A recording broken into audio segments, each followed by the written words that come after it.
Fala pessoal, tudo bem com vocês? Professor Lanzarin aqui para o canal Ciência Exata e hoje eu trago um aulão especial de informática, claro, porque agora em setembro foi publicado o edital para o concurso público da PM do Estado de São Paulo, para os cargos de soldado de segunda classe. As inscrições vão até o dia 23 de outubro, ou seja, você tem aí mais de 2 meses para estudar e conseguir a sua aprovação, beleza? A prova será aplicada no dia 30 de novembro com salário inicial aí acima de R$5.000. Então aqui embaixo na descrição do vídeo eu estou deixando o link da nossa plataforma do canal Ciência Exata, onde você vai achar o curso de informática da VUNESP e também das outras disciplinas que você precisa para ser aprovado no tão sonhado concurso, beleza? Então, sem mais, vamos lá. Não esquece de deixar seu like, dúvidas no comentário, comentários de engajamento são bem-vindos e se for novo no canal se inscreve e ativa o sininho, beleza? Bora para a primeira questão.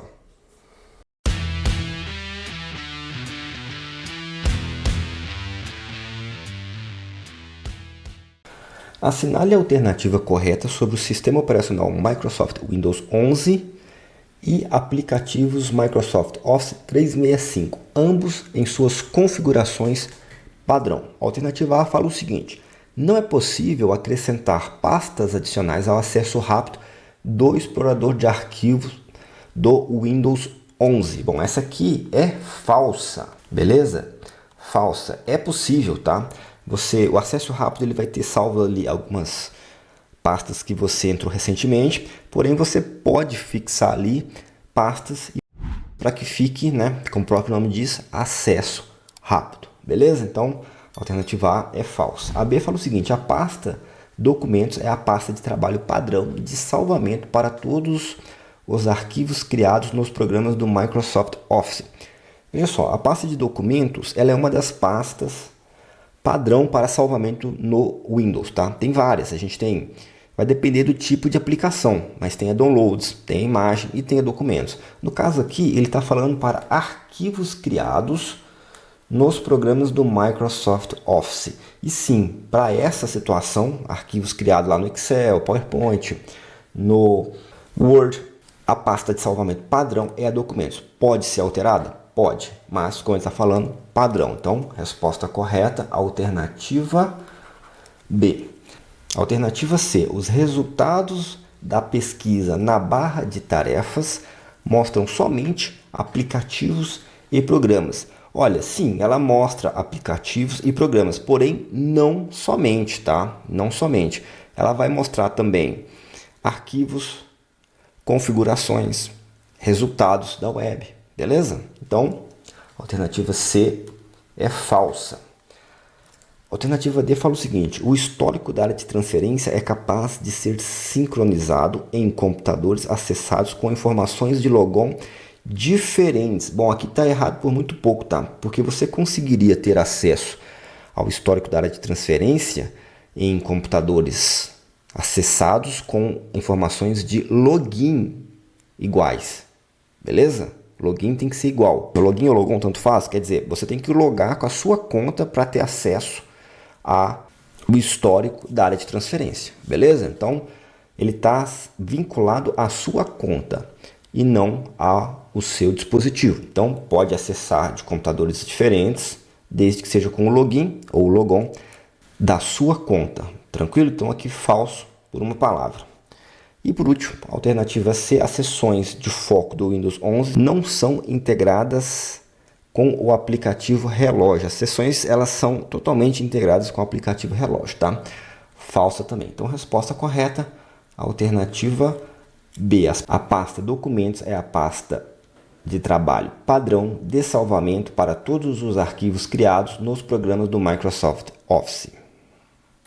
Um usuário acessou uma pasta local chamada teste em seu computador por meio do explorador de arquivos do Microsoft Windows 11, ambos em configuração padrão, onde visualizou o seguinte conteúdo da pasta: arquivo 1.txt, arquivo 2.txt e arquivo 3.txt. Em seguida, o usuário selecionou o arquivo 1.txt clicando com o botão principal do mouse e, com a tecla Ctrl pressionada, clicou também nos arquivos arquivo 2.txt e arquivo 3.txt, nessa ordem, e soltou a tecla Ctrl. Assim, com os 3 arquivos selecionados, pressionou apenas uma vez a tecla Enter, que fez com que a alternativa A fala que nada ocorresse, pois mais de um arquivo não pode ser aberto ao mesmo tempo. A alternativa B falou o seguinte: os 3 arquivos fossem abertos. C, as janelas de propriedades de todos os arquivos fossem abertas. D, apenas o arquivo 1 fosse aberto, por ter sido o primeiro arquivo selecionado.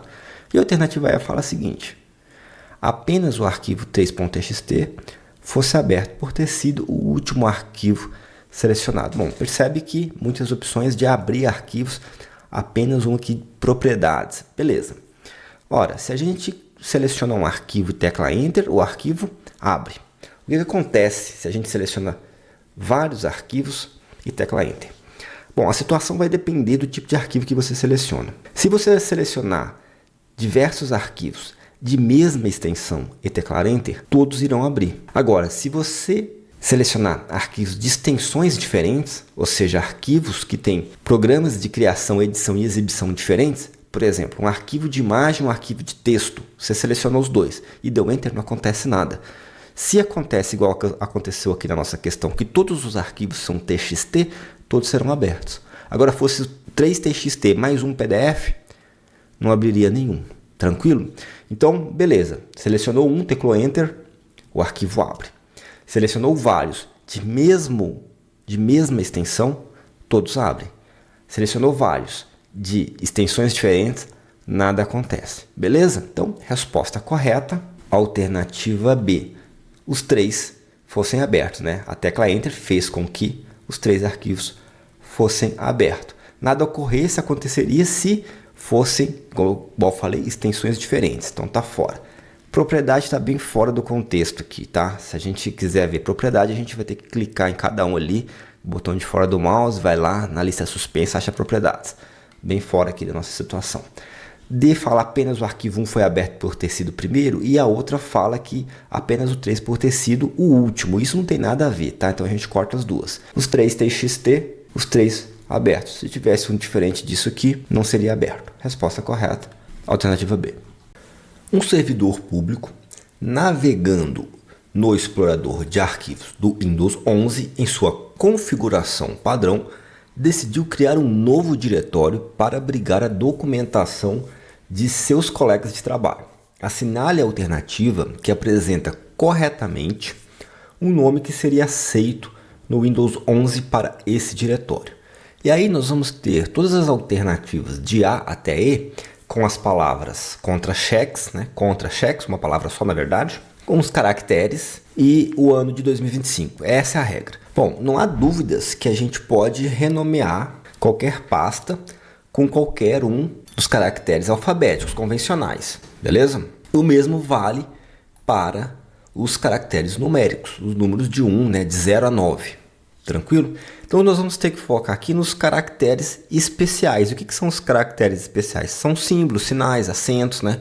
Ou aqueles caracteres que não são os números, nem os caracteres alfabéticos convencionais. Porque sim, existe regra, não são todos os caracteres que são aceitos para você nomear pastas, né? Para você nomear diretórios. E eu vou passar aqui para vocês, esse é o tipo de coisa que eu acredito que nesse caso vale o macete, porque realmente você precisa decorar isso. E eu costumo dizer o seguinte, o que não pode? Não pode baseado. Então veja só, nós vamos escrever a palavra baseado, tá? Com I, tá? Baseado. E nós vamos, a partir dessa palavra, saber o que não pode. Bom, o ba vem de quê? O ba vem de barras, beleza? Então a gente não pode utilizar barras, nem para um lado, nem para o outro, nem a barra vertical, tá? Então todas as barras estão proibidas no nome dos diretórios. O S vem de quê? De setas. Mas o que são as setas? Setas é uma forma de lembrar o maior e o menor, tá? Maior que e menor que. Então não pode o menor que e também não pode o maior que. O I, o que vem o I? O I é de interrogação, beleza? Interrogação. A gente não pode utilizar interrogação nos nossos nomes de arquivos, de pastas e diretórios.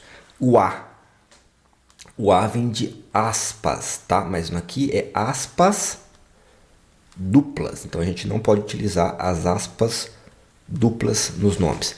E o DO, o do de 2 pontos. Tranquilo? Então tá aí. Não pode usar as barras, nenhuma delas. Não pode usar setas. Lembrando que as setas é uma forma de lembrar o maior que e menor que.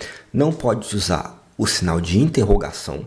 Não pode usar as aspas duplas e não pode usar 2 pontos. Então a gente corta a alternativa A, contra-cheque, que tem uma barra. A gente corta a alternativa B, que tem um maior que. A gente corta a alternativa C, que tem 2 pontos. A gente corta a alternativa D, que tem uma interrogação. E a gente marca a alternativa D, que tem contra-cheques, caracteres alfabéticos convencionais, 2025, os números que são aceitos e arroba, que também não está aqui nas proibições. Beleza? Então, resposta correta, alternativa D. Um analista de processo criou um novo documento vazio do Microsoft Word 365 em sua configuração padrão e executou as ações a seguir nesta ordem. 1. Digitou a palavra prefeitura. 2. Pressionou o botão itálico. 3. Pressionou Enter. 4. Digitou a palavra D. 5. Pressionou o botão negrito. 6. Pressionou Enter. 7. Digitou a palavra Campinas. 8. Pressionou o botão sublinhado. 9. Pressionou Enter. 10. Digitou a palavra VUNESP. 11. Pressionou o botão itálico. Após todas as ações descritas, a quantidade de palavras com formatação itálico, negrito e sublinhado são respectivamente. E aí a gente tem nas alternativas A até E a quantidade de palavras que teriam ficado em itálico, negrito e sublinhado nessa ordem. Bom, a situação aqui parece complicada, a questão é longa, parece que você precisa digitar, escrever tudo, mas não precisa. Por quê? Você precisa saber de alguns conceitos. Basicamente é o seguinte, ele começou ali com um Word do nada, vazio, né? Configuração padrão, e ele vai executando, ele vai clicando, pressionando os botões que ativam as formatações de itálico, negrito e sublinhado. Uma coisa importante de lembrar aqui é que ao ativar o itálico, o negrito ou sublinhado, seja pelo botão ou pelos respectivos atalhos, Ctrl I para itálico, Ctrl N para negrito, Ctrl S para sublinhado, você ativa a formatação e todas as palavras escritas nessa, a partir daí, virão com essa formatação até que você desative. E você vai desativar como? Clicando novamente no botão de negrito, itálico, sublinhado, ou novamente utilizando os atalhos. Então, se eu, por exemplo, dei um Ctrl I e ativei o itálico, ele não estava ativo. O itálico não estava ativo. Eu fui lá, dei um Ctrl I, eu ativo o itálico. Vou digitando palavras. Enquanto eu não desativar, teclando novamente Ctrl I, por exemplo, aquelas palavras vão ficar com itálico. A hora que eu quiser desativar, eu dou um Ctrl I. Tranquilo. Então veja só, ele primeiro digita a palavra prefeitura. Então essa palavra prefeitura, ela não vem com nenhuma formatação das destacadas no texto. Beleza? E aí ele pressiona o botão itálico. Então a partir de aqui a gente vai ter todas as palavras itálico até ele pressionar o botão novamente. Ele pressiona Enter. O que significa Enter? O Enter joga para a linha de baixo. Beleza? Então, prefeitura, está numa linha, jogou para a linha de baixo. Jogar para a linha de baixo não vai fazer diferença aqui para as nossas contas, tá? E digitou a palavra D. Ora, se ele digitou a palavra D, essa palavra está em itálico. Ponto. Pressionou o botão negrito. Veja só, ele pressionou negrito, mas não pressionou itálico. Então, a próxima palavra vem com negrito e itálico. Pressionou Enter, ou seja, jogou para a linha de baixo e digitou a palavra Campinas. Ele digitou Campinas depois de pressionar o botão do itálico e do negrito. Então, Campinas vem em negrito e itálico. Aí ele segue, pressionou o botão sublinhado. Veja aqui, mais uma configuração. Não desativou nem o negrito nem o itálico. Pressionou Enter, novamente joga para a linha de baixo.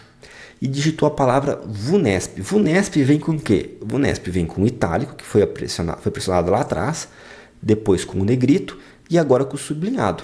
Tranquilo? E depois ele pressionou o botão itálico, ou seja, aqui ele tirou a formatação itálico, porém acaba que ele não digita nenhuma palavra a mais. Então nós temos aí as palavras.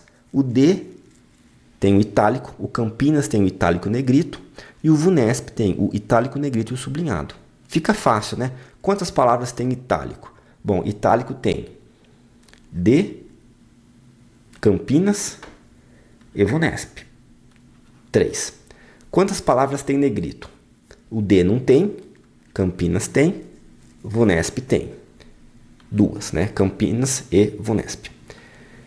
Quantas palavras tem o sublinhado? Bom, o D não tem, Campinas não tem, VUNESP tem sublinhado. Uma só. Então, após todas as ações descritas, a quantidade de palavras com a formatação em itálico 3, negrito 2 e sublinhado 1 são, respectivamente, 3, 2 e 1. Resposta correta, alternativa D. E agora, para tirar essa dúvida, né, se ficou alguma, a gente vai no Microsoft Word. Bom, então abri aqui o Microsoft Word, né, exatamente como na questão, em branco, e eu vou executar as ações, né, que ele executou lá para a gente ver o resultado final. Então, primeiramente, eu vou clicar aqui no documento em branco e vou digitar lá para a palavra prefeitura. Beleza, tá aí. Então, depois de digitar a palavra prefeitura, ele pressionou o botão itálico. Vem aqui no grupo fonte da página inicial, ativei o itálico, né, e pressionei Enter. 3, pressionou Enter. 4, digitou a palavra D. Então, eu venho aqui e digito D.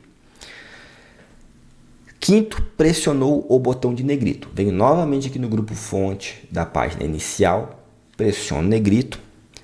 6, pressionou Enter. Pressiono Enter. Digitou a palavra Campinas. Aqui eu venho e escrevo Campinas. 8, pressionou o botão sublinhado. Venho novamente no grupo fonte da página inicial, clico em sublinhado. 9, pressionou Enter. Pressiono Enter, joga para a linha de baixo. 10, digitou a palavra VUNESP. Venho aqui e digito VUNESP. 11, pressionou o botão itálico. Venho aqui novamente no grupo fonte, página inicial, pressiono o itálico. Você vê que ele agora desativou. Bom, após todas as ações, quantas palavras que a gente tem em itálico? 3, né? Tá lá. D, Campinas e VUNESP. Quantas que a gente tem em negrito? 2, Campinas e VUNESP. E quantas que a gente tem sublinhado? Uma, que é VUNESP. Prefeitura ficou sem formatação. D ficou apenas com o itálico. Campinas ficou com o itálico e com o negrito. E por último, o VUNESP foi a que teve mais formatações, né, que ficou com o itálico, negrito e com o sublinhado.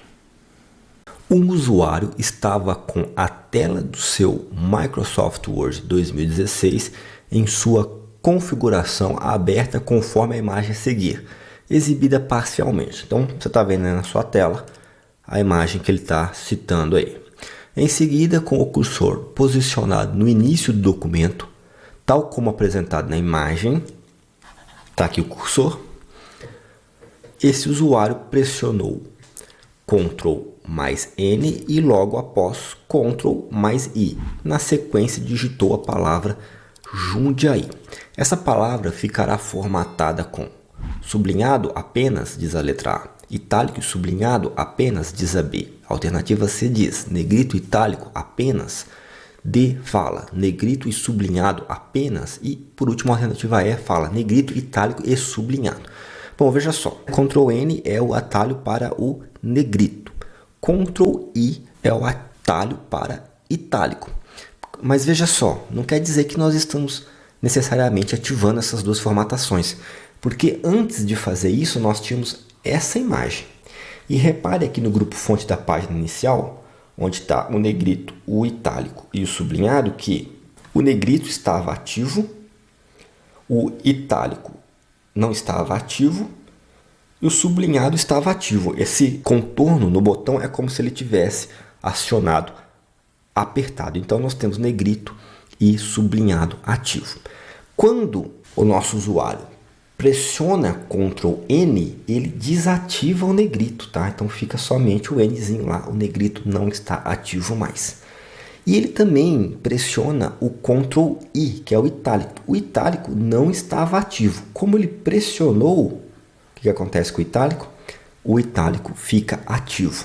Já o S de sublinhado, que estava ativo, não foi feito nada, ele permanece ativo. Dessa forma, a palavra Jundiaí vai ficar com as formatações que resultaram ativas após ele fazer essas alterações e antes de digitar a palavra Jundiaí, que é o que? Itálico e sublinhado apenas. Resposta correta, então, alternativa B. Bora para o Word.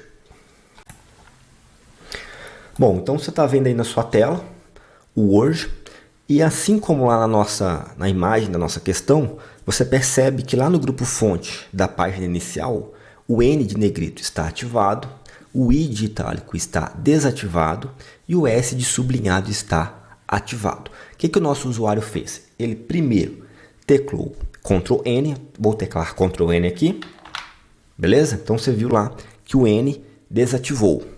Teclou Ctrl I, teclei Ctrl I aqui, você percebeu que o I ativou. E aí escreveu a palavra Jundiaí. Beleza, está aí na sua tela o resultado. Jundiaí escrito em itálico, essa formatação inclinada, e sublinhado, esse traço abaixo da palavra. O usuário, utilizando o Microsoft Excel 365, em sua configuração padrão, montou a seguinte planilha de itens e seus valores. Então, está aí na sua tela a planilha, né?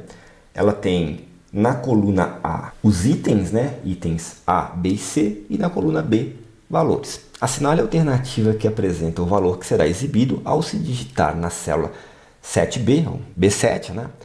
A fórmula igual a soma CIS, abre parênteses, B2, 2 pontos B6, ponto e vírgula, A2, 2 pontos A6, ponto e vírgula, entre aspas duplas C, fecha parênteses. A alternativa A fala que haverá um erro na execução da fórmula. A B fala que vai vir a hashtag valor. C, um valor zerado, porém com a grandeza em real, né? E a alternativa D, R$500, alternativa E, R$1.500.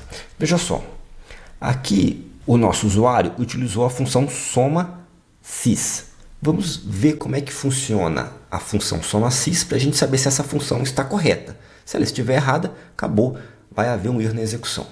Então, beleza. A função soma CIS, como todas as outras, a gente começa com um sinal de igual. Chama a função soma CIS, tá? E aqui nós estamos falando de soma CIS. Por que eu estou falando isso? Porque existe soma CI e existe soma CIS. As duas têm similaridades. São duas funções que somam a partir de condicional ou condicionais.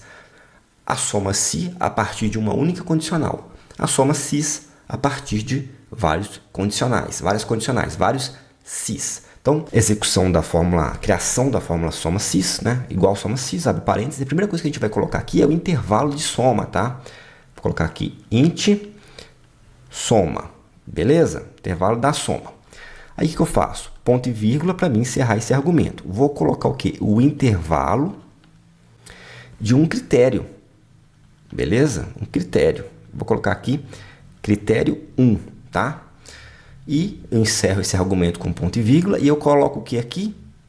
Critério 1. Beleza?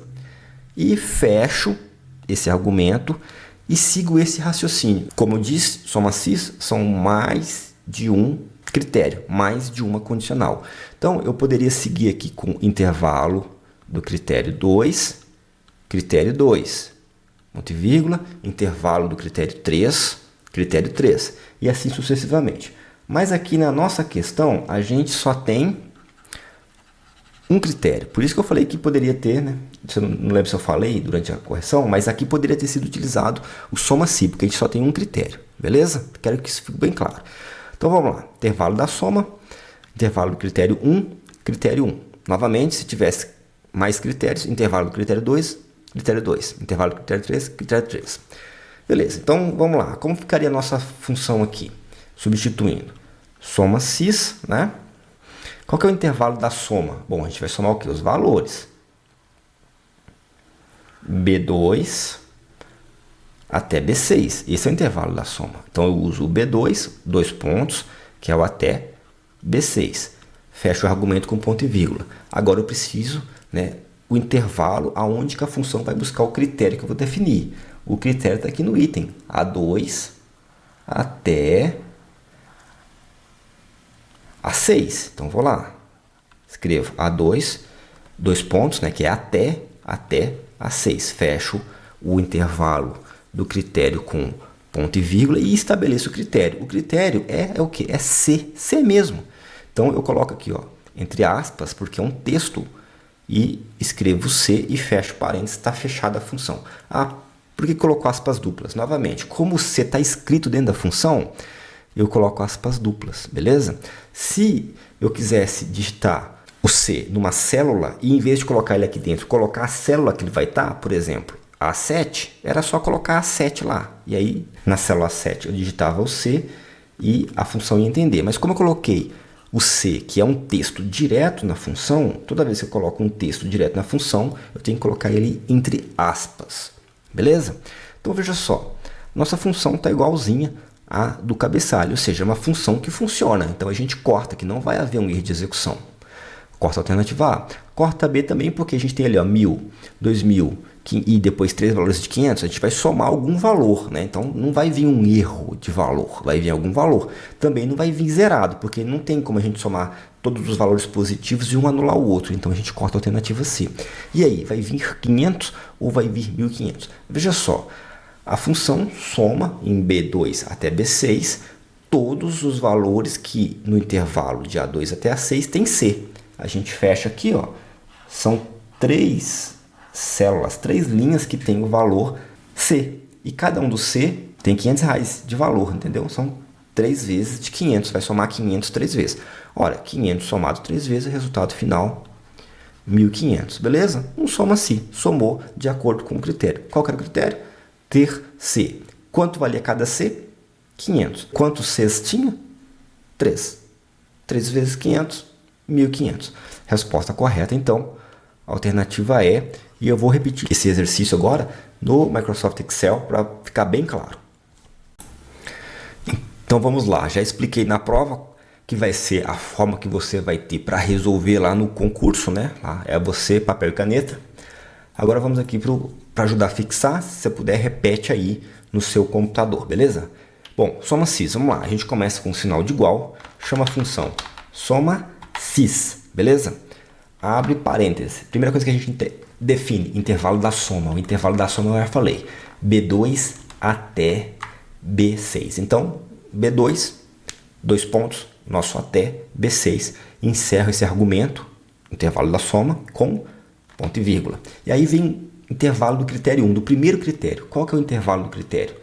Vai ser aí, ó, do A2, você está vendo em vermelho, até o A6, beleza? Então, tá aí A2, 2 pontos, novamente, até A6. Vou encerrar esse argumento que você está vendo aí em vermelho com ponto e vírgula. E agora eu vou estabelecer o critério. Como eu vou digitar o C dentro da função, eu tenho que colocar ele entre aspas duplas, beleza? Coloco aqui entre aspas duplas, fecho a função com um parêntese, dou Enter. Está aí o nosso 1.500. Tranquilo? Vou fazer aqui agora com soma-si, tá? Só para a gente ir trabalhando e relembrando as funções. Igual soma-si. Soma-si já é diferente. Chamei a função soma-si, né? Comecei com sinal de igual, soma-si.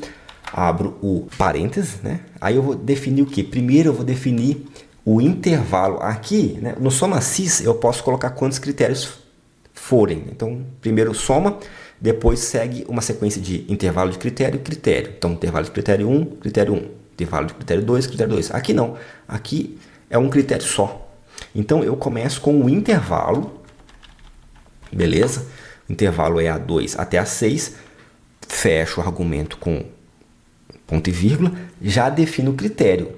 Vou colocar o C escrito. Então, aspas duplas, né? O C dentro. Fecho o argumento com ponto e vírgula. E agora eu coloco aqui, né, o intervalo da soma, que é B2 até B6. Fecho a função, né? Finalizo a função com parênteses e dou Enter.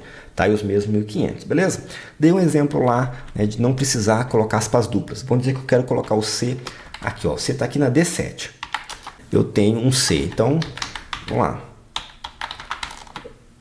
Soma-cis, beleza? Soma-cis é primeiro intervalo da soma. Fecho o argumento com intervalo do critério, beleza? O meu critério eu não vou digitar ele não, então não preciso de aspas duplas. Por que eu não vou digitar? Porque ele está lá em D7. Eu simplesmente seleciono a célula D7 e fecho a função com parênteses, dou Enter, os mesmos 1500, beleza? Então, o legal de você marcar a função assim, ó, é que eu tinha a função C, vamos dizer que eu quero B. Aí eu só troco aqui, ó, digito B, traz o resultado para B. Digito A, traz o resultado para A. Se eu colocar o C, traz o resultado para C de novo. Beleza? Então aqui eu acho que a gente matou todas as principais hipóteses aqui para resolver essa questão e para ajudar nas próximas caso alguma coisa dessa venha a cair. Considere a seguinte planilha criada no Microsoft Excel 2016 em sua configuração original. Bom, tá aí uma planilhinha com duas colunas, colunas A e B, e linhas de 1 até 8. A célula A4 contém a função igual, soma, abre parênteses, A1, dois pontos, A3. Considere que o usuário selecionou a célula A4, pressione Ctrl C, selecione a célula B8 e pressione Ctrl V. Assinale a alternativa que apresenta corretamente o resultado que será exibido em B8. Então, beleza. Aqui nos nossos valores, a gente tem uma série de números, porém, aqui na célula 4 nós temos uma função. Esse 6 que a gente está vendo é resultado dessa função. E essa função é isso aqui, ó, igual a soma, abre parênteses, A1 até A3. Então, o que isso significa? Significa que ela soma esse valor que eu estou marcando aqui agora, que vai de A1, interseção da coluna A com a linha 1, até A3, interseção da coluna A com a linha 3. Enfim, soma esses três valores aqui que eu circulei e a soma deles dá 6. Até agora tudo certo. Aí o usuário vem cá e dá um Ctrl C. O Ctrl C eu acredito que todo mundo lembra o que é. Ctrl C é copiar. Vem até a célula B8 aqui embaixo, interseção da coluna B com a linha 8 e dá um Ctrl V. Ctrl V, colar. Então ele cola essa função que estava aqui embaixo. Qual que é o resultado que vai acontecer? Veja só, a gente tem referência absoluta e relativa no Microsoft Excel. E a função soma A1 até A3, ela é relativa. Ela soma as três células acima dela. Mesmo que esteja escrito A1 até A3, essas células não estão travadas. Para que fosse uma referência absoluta, deveria ser escrita assim, ó, soma, abre parênteses, cifrão A, cifrão 1, dois pontos, cifrão A, cifrão 3. Tá? Porque o que quer dizer isso? O cifrão aqui trava o A, esse aqui trava o 1. Esse aqui trava o A e esse aqui trava o 3. Significa que para onde você leve essa função, ela sempre somará A1 e A3. Do jeito que ela está aqui, ela é relativa. Ela vai sempre somar as três células acima. Então, ao trazer para B8, ela vai somar essas três células acima que eu estou circulando aqui agora. O 7, o 8 e o 9. E a soma desses três valores, 7 mais 8, 15, mais 9, 24. Tranquilo? Então, a resposta correta, alternativa C. Se fosse trago para a célula B4, essa célula aqui, interseção da coluna B com a linha 4, somaria as três células de cima. 5 com 4, 9, com 6, 15. Tranquilo? Então, enquanto a função tiver coluna e linhas soltas, como nós vimos ali, A1 e A3 apenas, ela vai se adequando para o lugar onde você vai colocando ela. Se tivesse, como nesse exemplo de baixo aqui, travado, em todos os locais que você colocasse, seria o resultado da soma da célula A1 até A3, que é 6. Beleza? Vamos olhar isso no Excel. Então, você está vendo aí na sua tela uma tabela igual à da nossa questão, né?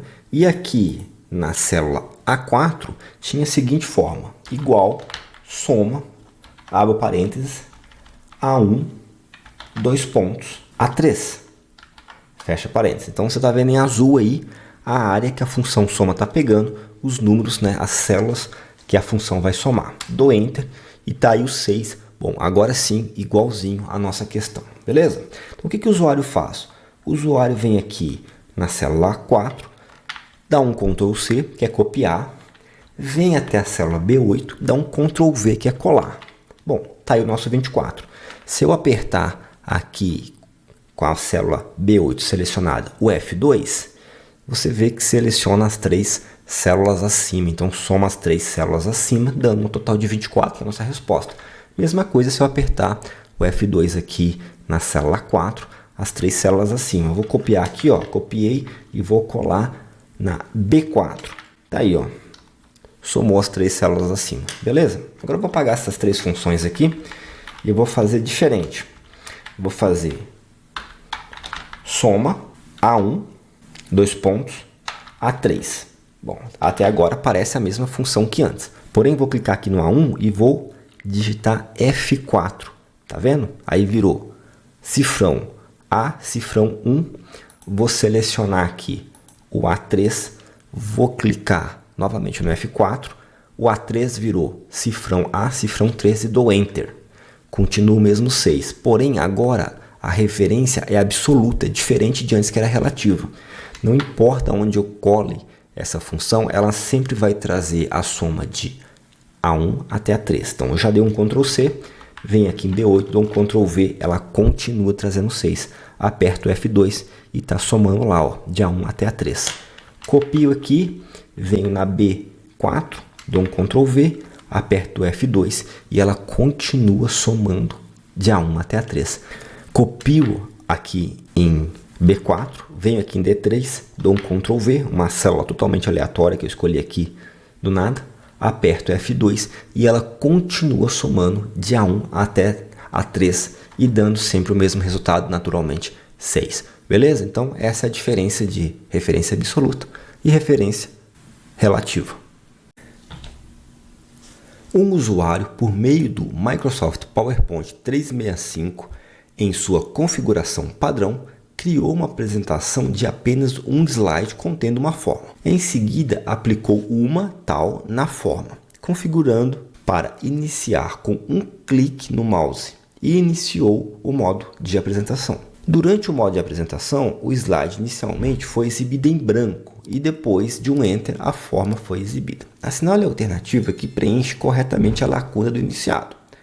A alternativa A fala transição de saída, B, transição de entrada, C, animação de saída, D, exibição condicional e E, animação de entrada.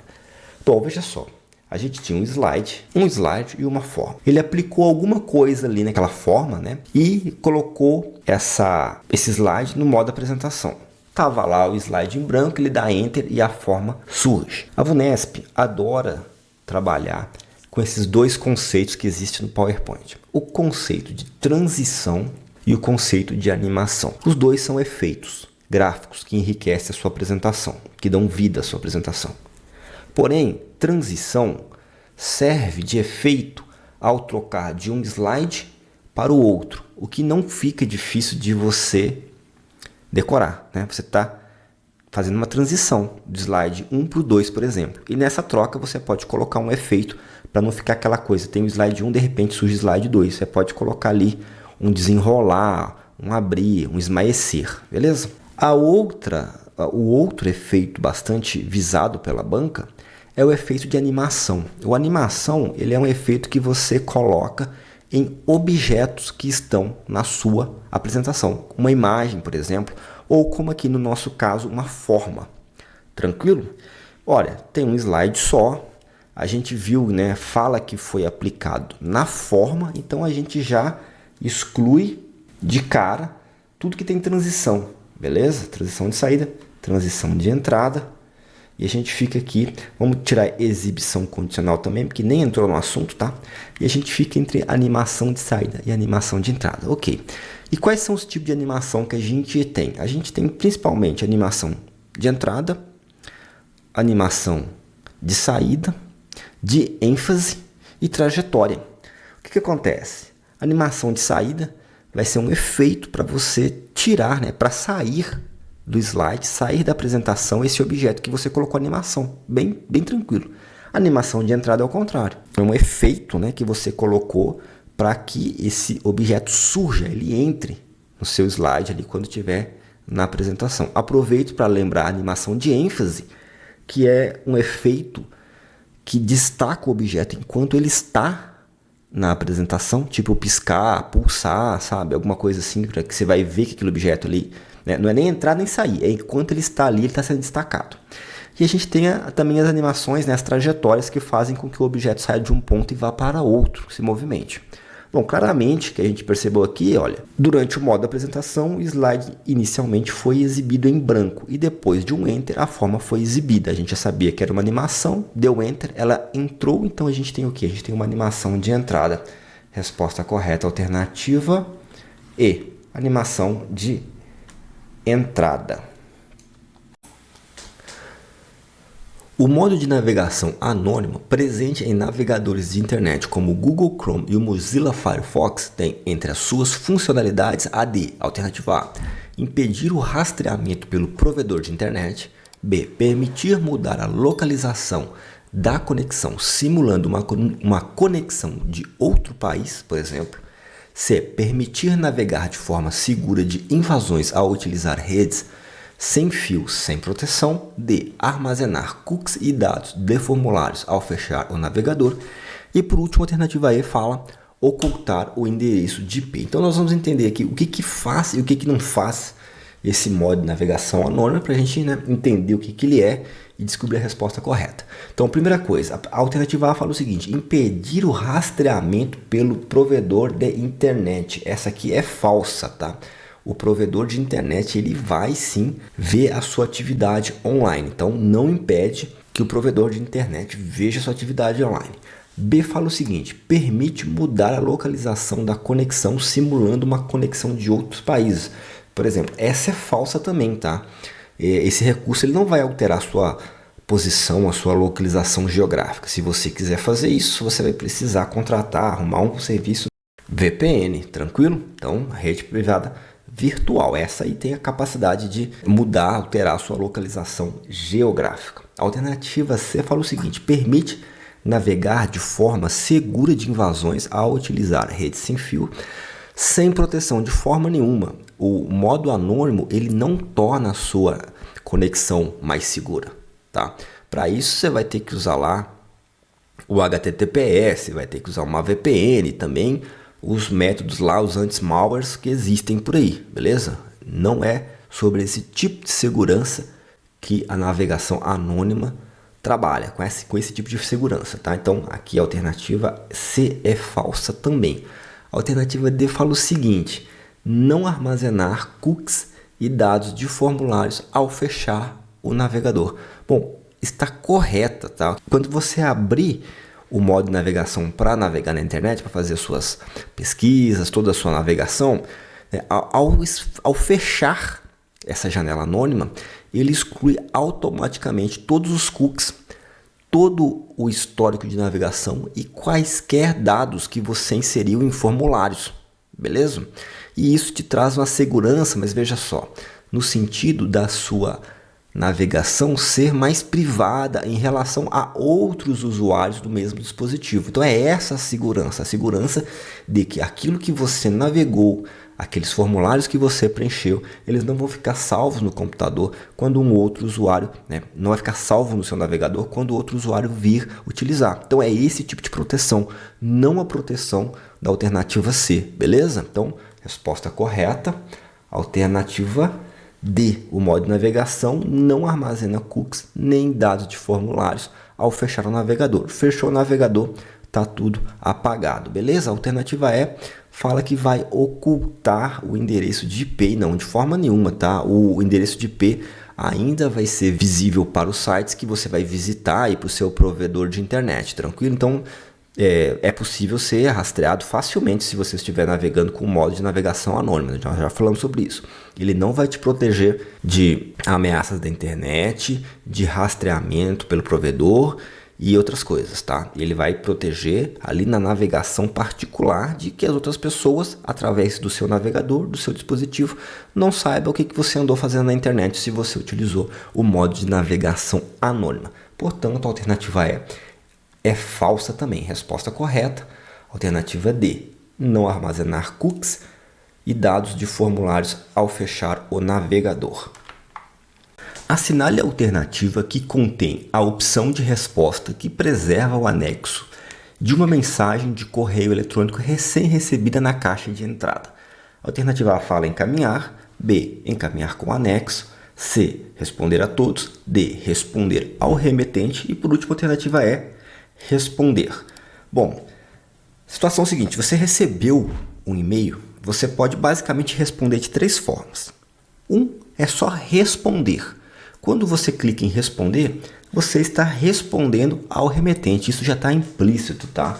E você vai fazer o quê? Se você vai responder com um conteúdo novo, né? Você não vai mandar para ele aquilo que ele te mandou. A não ser que você queira fazer isso. Porém, o serviço de e-mail, a maioria deles, todos que eu conheço, eles vão dar a opção de você criar um novo e-mail ao clicar em responder. Portanto, você responde com novas informações, novos dados, beleza? Por padrão.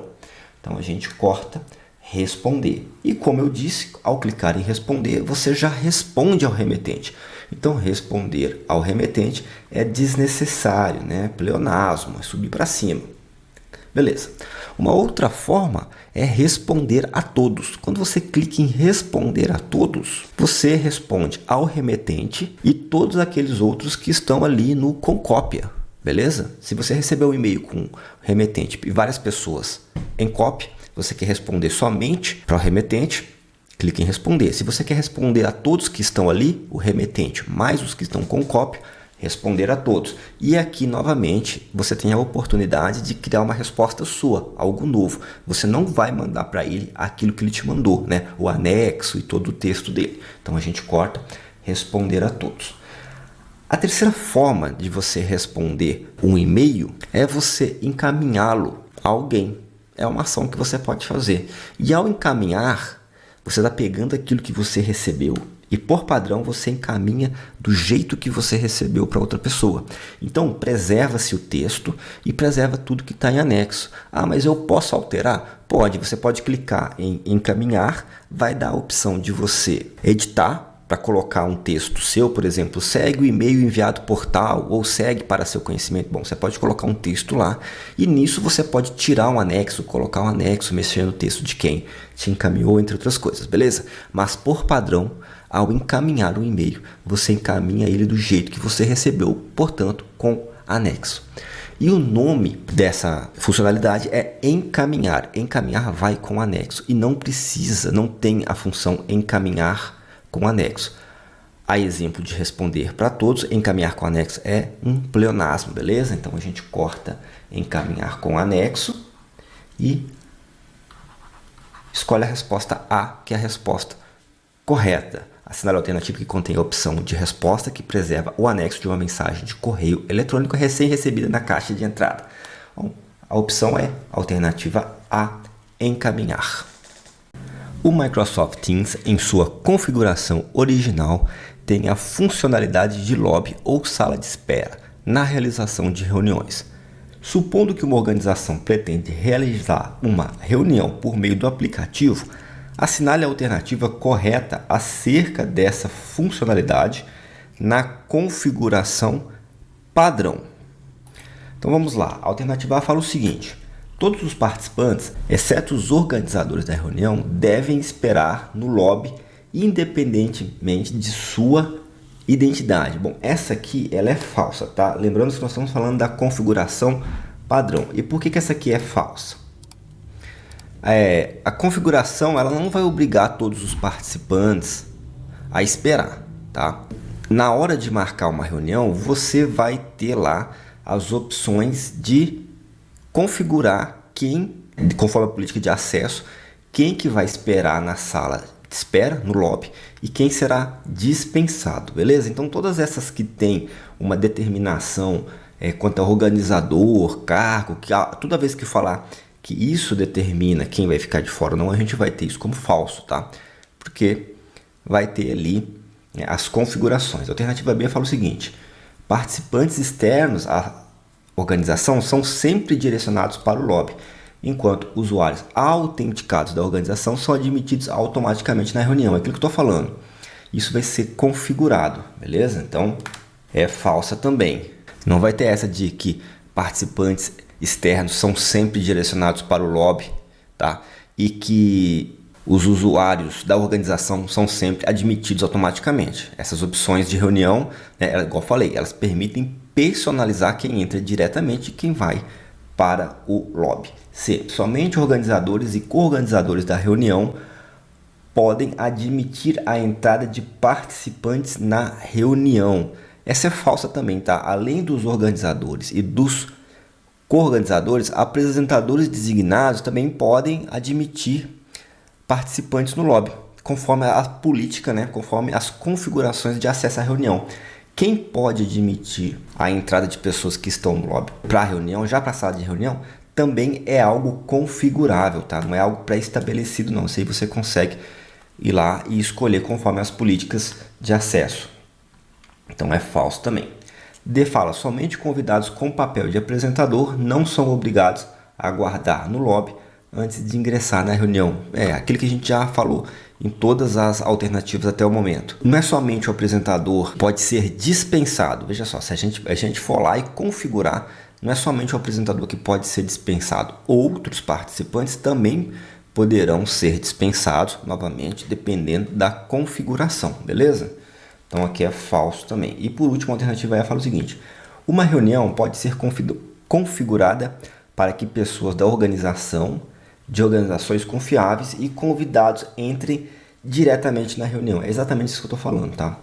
Essa aqui, o que ele está colocando aqui é uma possível configuração. Uma reunião pode ser configurada para pessoas da organização, para que pessoas da organização e de organizações confiáveis e convidados entrem diretamente na reunião. Verdadeiro, tá? É possível você fazer essa configuração. E outras configurações também, beleza?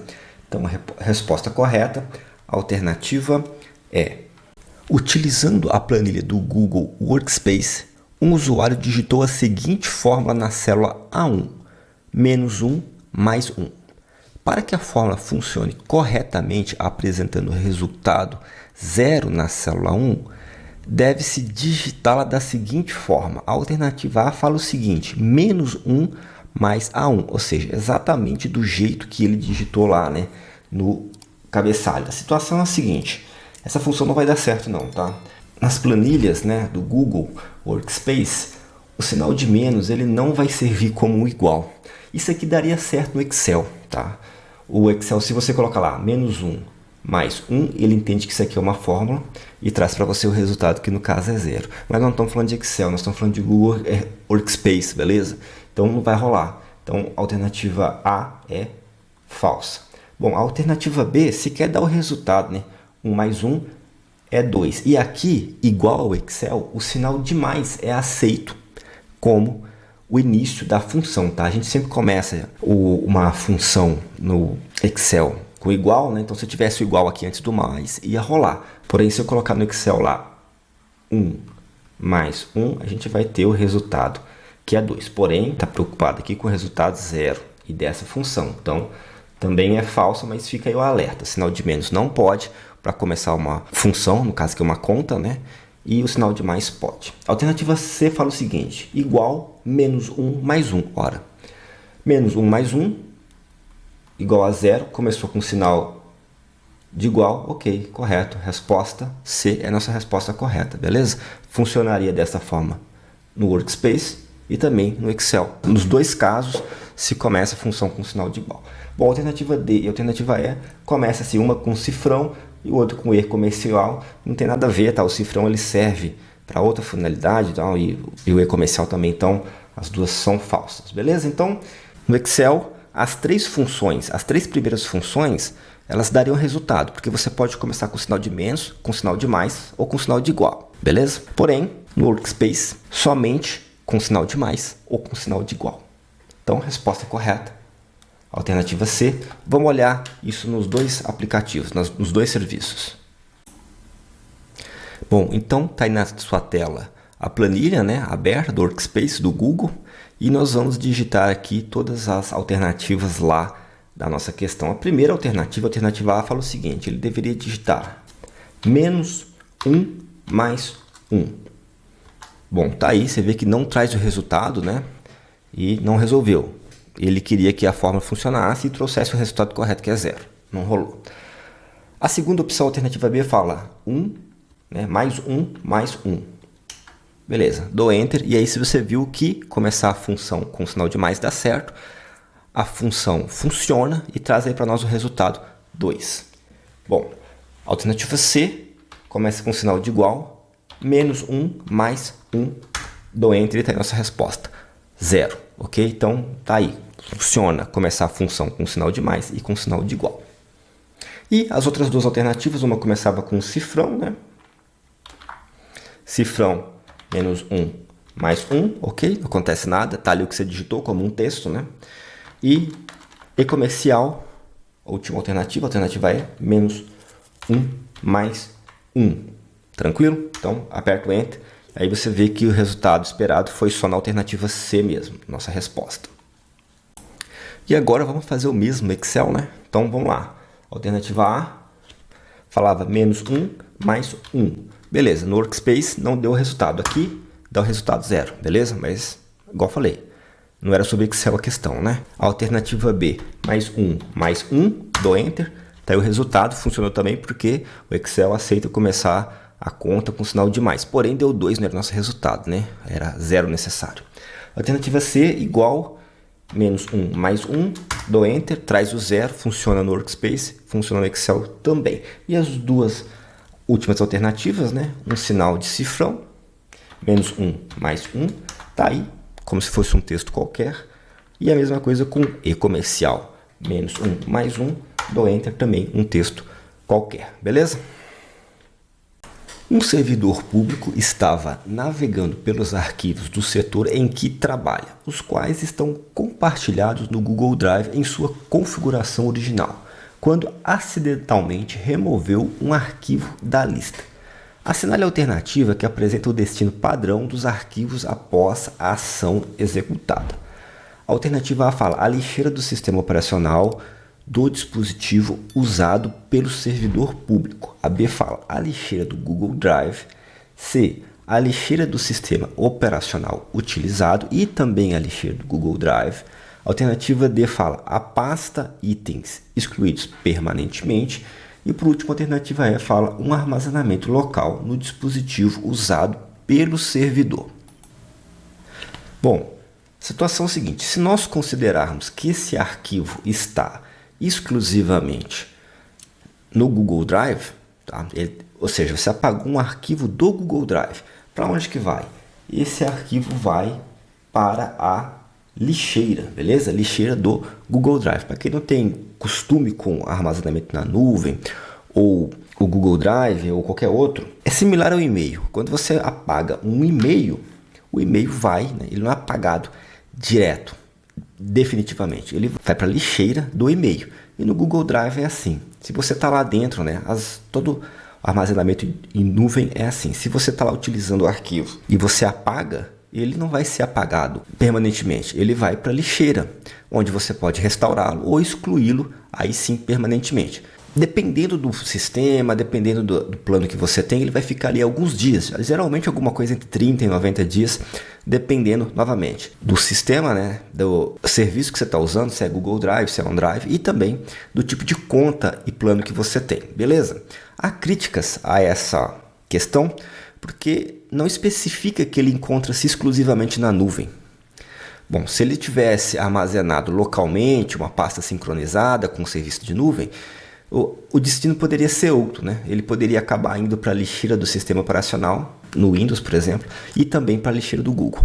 Bom, para mim, eu sou assim, a mais ponderada é a mais correta, tá? Então, para mim, a alternativa B, resposta correta. Eu acho que se fosse esse caso, a banca teria colocado que ela está sincronizada e tudo mais, ela teria deixado claro. Como ela citou que está no Google Drive, eu entendi que está no Google Drive, no meu caso, eu dispenso exclusivamente, beleza? Então, de toda forma, aprenda isso.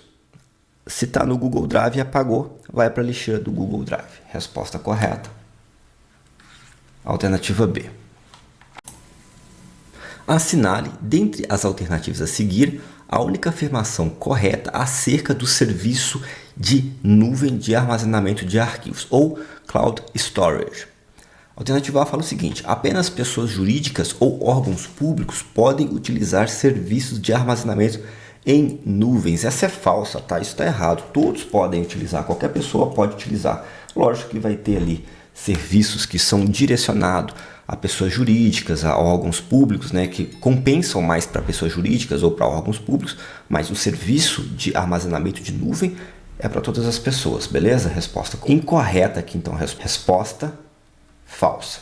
A alternativa B fala o seguinte: arquivos armazenados na nuvem, não baixados ou sincronizados localmente, ocupam espaço no disco rígido do usuário. Aqui é exatamente o contrário, né? Arquivos armazenados na nuvem, não baixados ou sincronizados localmente, não ocupam espaço no disco rígido do usuário. E essa é uma das vantagens de você utilizar o serviço de armazenamento em nuvem, justamente não ocupar espaço no seu disco rígido, certo? Então aqui temos uma informação falsa também. A alternativa C fala o seguinte: arquivos armazenados na nuvem possuem maior risco de serem corrompidos. Bom, os arquivos podem ser corrompidos tanto na nuvem quanto no seu computador, né?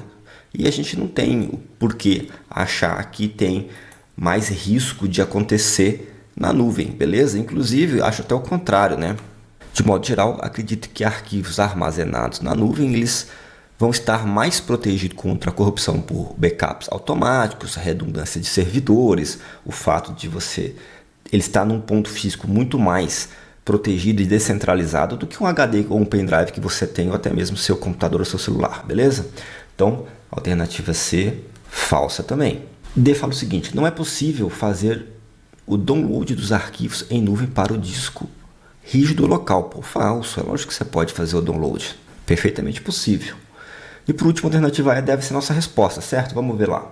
O Google Drive é um exemplo de serviço de Cloud Storage que permite a colaboração em tempo real em documentos compartilhados, verdadeiro. O que acontece? Uma das finalidades do armazenamento em nuvem é justamente você ter a facilidade de compartilhar esses arquivos e você permitir que as edições elas sejam sincronizadas e salvas em tempo real, beleza? Então isso aqui não só permite, né, como é uma das finalidades do serviço em nuvem, beleza? Então, resposta correta, alternativa E. O Google Drive é um exemplo de serviço de Cloud Storage que permite colaboração em tempo real em documentos compartilhados. Resposta correta, alternativa E.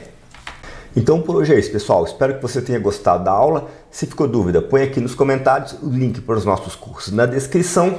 Não esquece o like e até a próxima.